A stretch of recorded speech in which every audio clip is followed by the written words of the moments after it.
already. So you did all this great Peter Gabriel stuff. And then came possibly one of the most momentous occasions in rock history, which was Live Aid. You must have a few memories of that. Yeah. I got a video to play. I have some memories, and other bits I can't remember.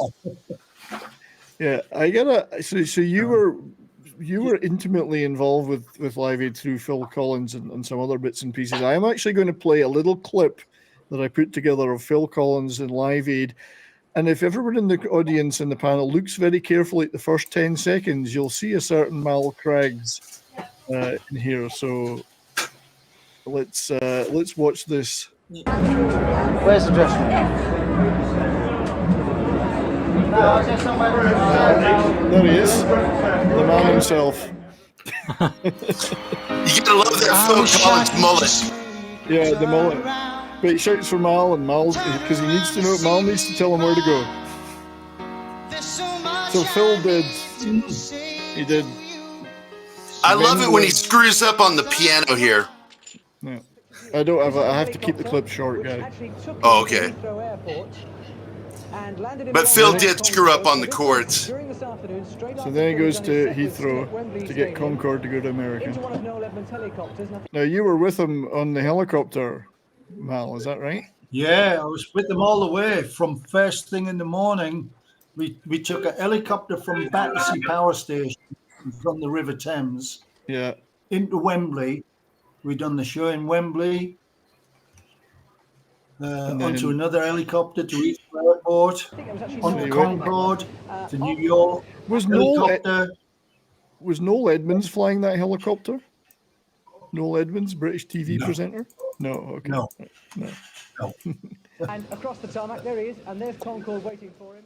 And then you got on Concorde too, and there was radio interviews and stuff. And then he got to America. He done radio interviews. He played with Eric. You know, I cannot remember that. It's only seen his footage. And there he is, right there. Oh, I don't remember that. Questions on a plane, but I enjoyed doing it. I wanted to come and play with Eric because I mean we're neighbours, we're great buddies, and I just wanted to play. I wanted to play the drums, so I came here to play with him. I wanted to play with Robert and Jimmy, and I played with him, and I did my 2 songs that I know, and it was great fun. I mean, you know. Thank you very much. I'd like to introduce some friends of mine to you. Would you welcome Mr. Robert Plant, Mr. Jimmy Page, Mr. John Paul Jones, Mr. Gary Tucker.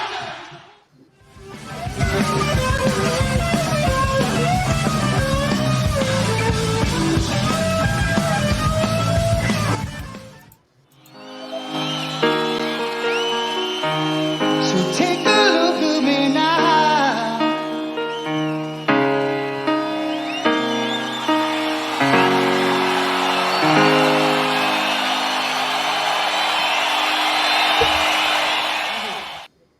So you were there through the entire thing with Phil. I guess you didn't see anything else other than what you were doing with him. I was there too.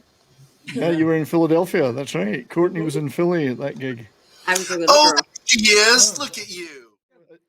Oh, go ahead, Joe. I got a question for Mal about Live Aid. I saw it a month later, and I got to ask, how messed up was Mr. Page? You know, I mean, the guitar player from Led Zeppelin. Jimmy Page. Yeah, Jimmy Page. How messed up was he? Because he looked like he was drooling on the cassette I saw.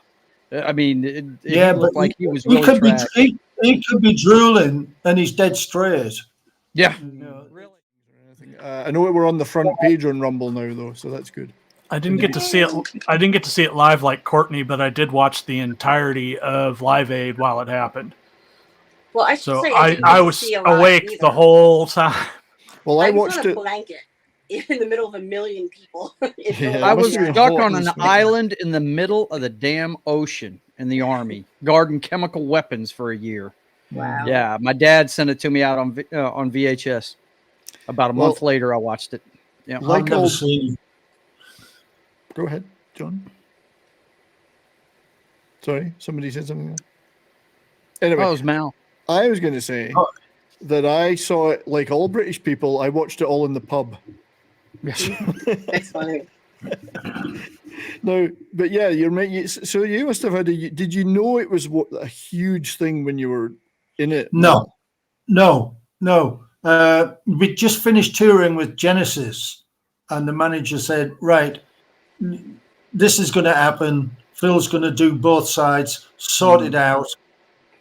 You know, and I said, what do you mean sort that? Get, coordinate it for Phil. And it was, I had 10 days, and that was probably the hardest 10 days of my life. You know, it was exhausting. Totally exhausting. You know, like I say, started early in the morning, flying in there. He went on stage because he had to go on stage early so he could fly over to the US and then down to Philly and do his thing there. You know, so we had to be on stage early in London. Yeah, and I remember the thing there and thing. When he's on Concorde.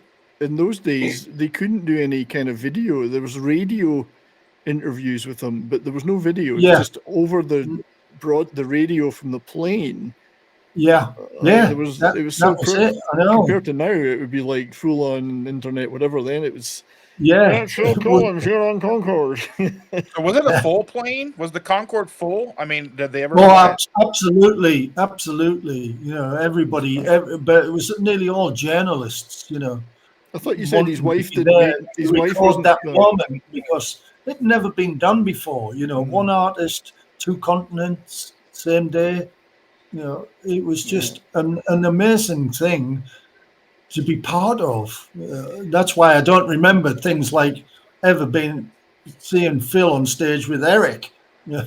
Yeah, well, that's why I wanted to put those clips together, especially with the clip of him and Eric, him and Led Zeppelin, and you finding that clip of you was gold dust. Yeah, I've never seen that. I'd never seen that before. Somebody had dyed my hair though. My hair was a lot. Yeah, it was pretty short then, but my hair's bleached now. Yeah. They had 2 drummers play for Bonham, didn't they? Wasn't Toby Thompson the other guy? Tony Thompson. From Power Station. Yeah, and it was they were right against each other. Yeah, Zeppelin swore they would never release the footage of that. Yeah. I know that Phil Collins said in an interview that Eric and Robert Plant had told him when you're playing, they both said, like, if you don't know what you're playing, just lay off. Don't play anything. Yeah. So see, sometimes I was just going like this. He wasn't really hitting anything because he wasn't sure where he was. It's hardly surprising, you know, the old jet lag. You know, sorry, Mal. Sorry. No, even with the jet lag and everything with Concorde. But we were back home in London in time for lunch on Sunday. Wow. You know, what are 24 hours? Yeah, I'd like to ask Courtney, it looked really hot that day in Philly. That's one of the things I remember. I remember my mom was in her, like, she was an aerobics teacher, so she looked very 80s. Like, she had, like, her little, like, short shorts and a leotard top on. I don't even know. Maybe a tube top. Leg warmers? Leg warmers? Not in that weather. It was hot. And my little brother was in a stroller, and I was probably, like, what was it, 84? So I was 6 years old. And I just remember ending up having to sit with my brother. Like, I was babysitting my brother, but that's what you did in the 80s. A 6-year-old was totally allowed, you know, to babysit a baby. And my mom would just take off. And we were on the ground with just all these people around us, sweating and hot. And I remember being able to hear the music. And all I really recognized at the time was Bruce Springsteen. I seem to recall the Philly gig was not nearly as good as the London one. That's just maybe my British bias. I found the London one in general. All the performances were much tighter. From what I've watched, I agree. The whole thing was much tighter, which I would have expected the American one to be much tighter. You know, why is that? Why would you expect the American? It was just, I don't know where it was, because normally when you do things like that, they run much slicker than they would be in England, you know. but I found the English one run so much better. Yeah, it was interesting. better organized. Whether they had less time to organize it, whether it was let's do it in America as well. It's because it was in Philly. Maybe the run-up was in Philly.